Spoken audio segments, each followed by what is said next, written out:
So we've talked about the Browns wide receiver room, mentioned it earlier. They need wide receivers, they need offensive linemen. When you're looking how to build both of those out, do you, and you know the landscape relative to free agents, we'll talk about some of the linemen in a minute.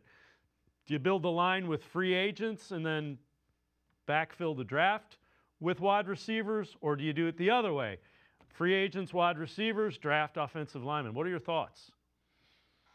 I would lean because the Browns don't have a ton of cash to work with. Obviously, they're going to get a boost when the salary cap is raised again, and then maybe some cuts will free up some more money. But I would attack offensive line between the two of them more in free agency. Not to say I wouldn't draft any offensive linemen either, because they need top end talent, and I would take at least one offensive lineman with one of those two first round picks. But I think it's going to be easier to attack offensive line in free agency. You look at some of the more impact names potentially at wide receiver: George Pickens, Alec Pierce, Wan'Dale Robinson. I think those guys are going to be a little bit out of the price range for the Browns anyway. So I think it's going to lean more on the offensive line. I still think you're going to see a lot of one-year deals for veterans who, want to come in and prove they can still be starters, or just stabilize it while you're developing these young players around them. So to me, in free agency, I'd lean a little more on the offensive line, but those would still be the two positions of focus in the draft for sure.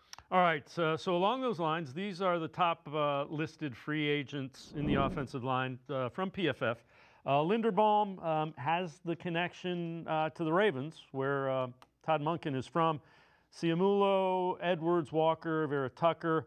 The Browns, Batonio, we'll see if he comes back. Zeitler, who was here. Who of that list, makes sense for the Browns? And could you see being a guy they go out and kind of try to rebuild this line around? So Linderbaum is definitely interesting with the ties to Todd Monken. Another player that's not on that list that was Monken's starting right guard in Baltimore this year, Daniel Faalele. I think that might be a player he could be intrigued with at less of a price tag than Linderbaum. And then the two guys that I like on that list right there, Rasheed Walker from the Green Bay Packers and Braxton Jones from the Chicago Bears, both in their mid-20s, both guys who were lower draft picks and became their team's starting left tackles, and both dealt with some injuries this year, but they're at least solid football players, right? If you're talking about maybe a road where you find one starting tackle in free agency and one in the draft, and you move one to the right side or figure that out as you go, I think those could be two younger guys that you could target. Especially Jones definitely did not have the year that he wanted to, only played a few games due to injury, but he's a player. He was maligned a bit in Chicago, but I think he's better than the fans there give him credit for. He could be at least an average starting left tackle for you.